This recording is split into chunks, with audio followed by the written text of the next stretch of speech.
G'day, Zach from Queensland Country Life. I've traded the hat and muddy boots for the business shirt today here in Brisbane for the Northern Australia Beef Research Update Conference. Now it's a packed program. There are about 100 people here already, producers, researchers, industry leaders. We're about to hear from David Foote from Australian Country Choice, and later on there'll be panels on ticks, improving reproductive performance and lots more. Let's see what we can find out. The industry has invested heavily in northern R&D with success in many areas. Why does the northern industry matter? 65% of Australia's cattle herd, I think John Krause undersold us. $4 billion in annual farm gate revenue, and importantly, major regional community economic drivers, employment, goods and services, farm inputs, education. It drives the bush. So we're here at the NABRAC conference in a break.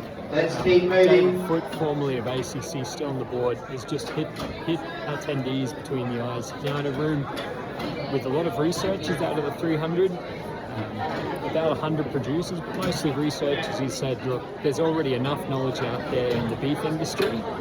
Plenty of research, plenty of findings. The big challenge now is getting it into producers' hands and making it productive. So when we think about the beef CRC, the impact that had across the industry, we think about cash cow and probably the Wombiana trial, they're the three big projects that were, long-term type projects that, and I think it sort of touches on the piece that I mentioned before about then there's enough trust in, like how do you tell what rangeland's going to do after a 3-year R&D project?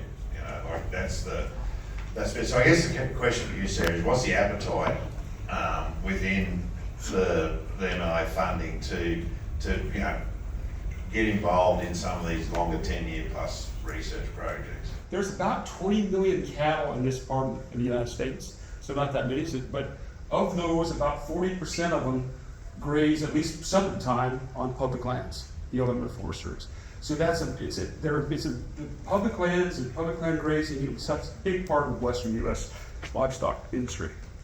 And the issue is that you guys all know is that rough terrain, steep slopes, high elevation, long distances from water, because a lot of this area we don't have that many bores, is we get cattle got to walk a long ways. That makes the grazing uneven.